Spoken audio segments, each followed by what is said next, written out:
ಶೀರ್ಷಿಕೆ ಔಷಧಿ ಮತ್ತು ಹಾಲು. ಮೊದಲ ಭೇಟಿ. ಅವನ ಹೆಸರು ಆಕಾಶ್. ಮೆಡಿಕಲ್ ಅಂಗಡಿಯಲ್ಲಿ ಕೆಲಸ ಮಾಡುತ್ತಿದ್ದ ಹುಡುಗ. ಹಳೆಯ ನಗರದಲ್ಲಿ ನೆಲೆಸಿದ್ದ ಆ ಅಂಗಡಿ ಹೊಸ ಜೀವನಕ್ಕೆ ಅವನ ಕನಸುಗಳ ಗೇಟು. ಅವಳು ಸುಹಾಸಿನಿ, ಮನೆಯ ಹಾಲಿನ ಹಂಗಾಮೆ ನೋಡಿಕೊಳ್ಳುತ್ತಿದ್ದ ಆಕರ್ಷಕ ಹುಡುಗಿ. ಪ್ರತಿ ಬೆಳಗ್ಗೆ ಸುಹಾಸಿನಿ ಹಾಲಿನ ಕಲುಷ್ ತುಂಬಿದ ಬಾಟಲ್ ಹಿಡಿದು ಆಂಗಲಿನಲ್ಲಿ ನಿಂತು ಜನರ ಮನೆ ಬಾಗಿಲು ತಟ್ಟುತ್ತಿದ್ದಳು.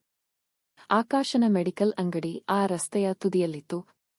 ಹಸಿರು ಔಷಧಿ ಬಾಟಲಿಗಳ ನಡುವೆ ಅವನು ಸುಹಾಸಿನಿಯನ್ನು ಗಮನಿಸುತ್ತಾ ಬಿಟ್ಟಿದ್ದ.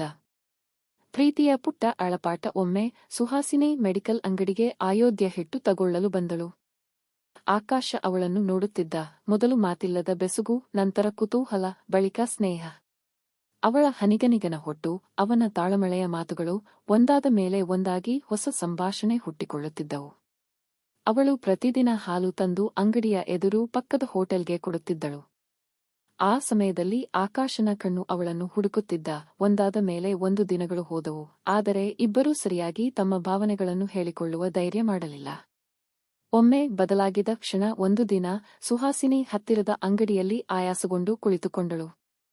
ಆಕಾಶ ತಕ್ಷಣ ದೌಡಾಯಿಸಿ ಮೆಡಿಕಲ್ನಿಂದ ಗ್ಲೂಕೋಸ್ ಪ್ಯಾಕ್ ತೆಗೆದು ಆಕೆಗೆ ಕೊಟ್ಟ. ಹಾಲು ಹಂಚಿದಂತೆ, ಸ್ವಲ್ಪ ದೇಹಕ್ಕೂ ಕಾಳಜಿ ಇಡು ಎಂದನು ನಗುತ್ತಾ.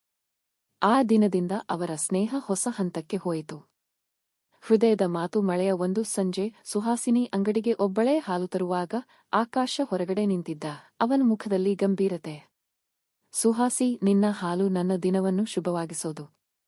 ನಾನೇನು ಔಷಧಿ ಕೊಡ್ತೀನಿ, ಆದ್ರೆ ನಿನ್ನ ಹಸೆಬಸೆಯಿಂದಲೇ ನನಗೆ ಜೀವನ ಸಿಗ್ತದೆ. ಸುಹಾಸಿನಿ ನಗುತ್ತಾಳೆ, ಸ್ವಲ್ಪ ಮುಜುಗೂಡುತ್ತಾ. ನೀನು ಔಷಧಿ, ನಾನು ಹಾಲು. ನಮ್ಮಿಬ್ಬರ ಬದುಕು ಆರೋಗ್ಯಕರ ಪ್ರೀತಿಯಿಂದ ತುಂಬಬೇಕು ಅಲ್ವಾ? ಮಳೆಯೊಡನೆ ಅವರ ಪ್ರೀತಿಯ ಕಥೆಯೂ ಹಸಿರಾಯಿತು. ಹಾಲು ಮತ್ತು ಔಷಧಿ ಸೇರಿ ಒಳ್ಳೆಯ ಜೀವನ ಕಟ್ಟಿಕೊಳ್ಳುವ ಕನಸು ಕಂಡರು.